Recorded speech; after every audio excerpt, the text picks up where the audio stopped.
খুঁজতে গিয়ে আমি এই নদী পথে এসেছি, আর জলের তোড়ে আমি এই কনকনে ঠান্ডা জলে ভেলা থেকে উল্টে পড়েছি।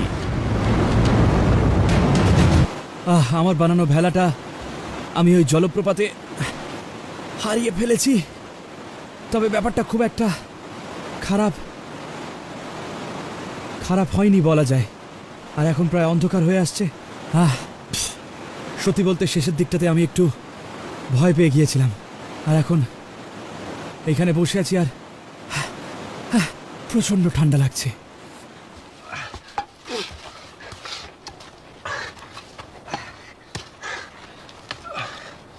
আমি এইটাকে এখানে ঝুলিয়ে দিতে পারি একটা ছোট ছাউনি হিসেবে।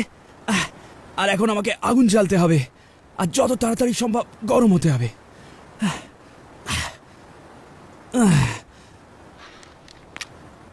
জ্বলে যা। আমি একটা শক্ত পাথর আমার চকমকি পাথরটার সঙ্গে বাড়ি মেরে আস্তে আস্তে আগুনটা জ্বালাতে পারবো।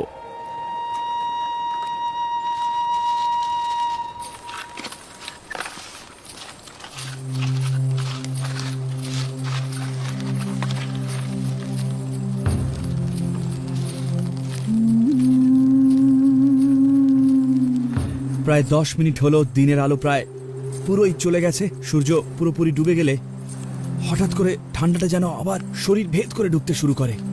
তাই এই অল্প আগুনই আমাকে বাঁচিয়ে রাখতে সাহায্য করবে। আজকে রাতের জন্যে এই ঝুলনের মতো জিনিসটাই আমার আশ্রয় হবে। এটা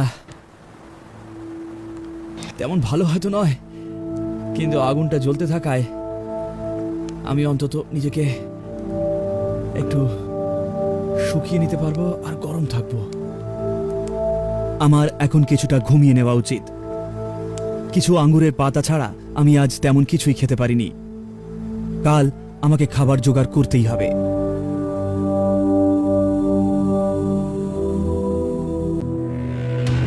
সকাল 5টা, সিয়েরাতে এখন ভোর। প্রায় 650 কিলোমিটার বিস্তৃত এই পর্বতশৃঙ্গ। আমি পাহাড়ের পশ্চিম দিক দিয়ে নিচের দিকে নেমে যাচ্ছি, আর পূর্ব দিকে গেলে আমাকে নেভাডার মরুভূমিতে গিয়ে পড়তে হতো।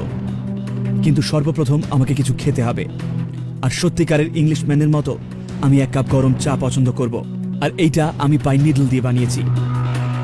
এইরকম উচ্চতায় আমাদের শরীর অনেক বেশি জল ব্যবহার করে, তাই আমি যতটা সম্ভব পান করে নিতে চাই। আপনি যদি এইরকম কোনো জায়গায় হারিয়ে যান আর আপনার কাছে কাপ জাতীয় কিছু না থাকে, তাহলে আপনি পাইন নিডল ব্যবহার করতে পারেন। সূর্য ওঠার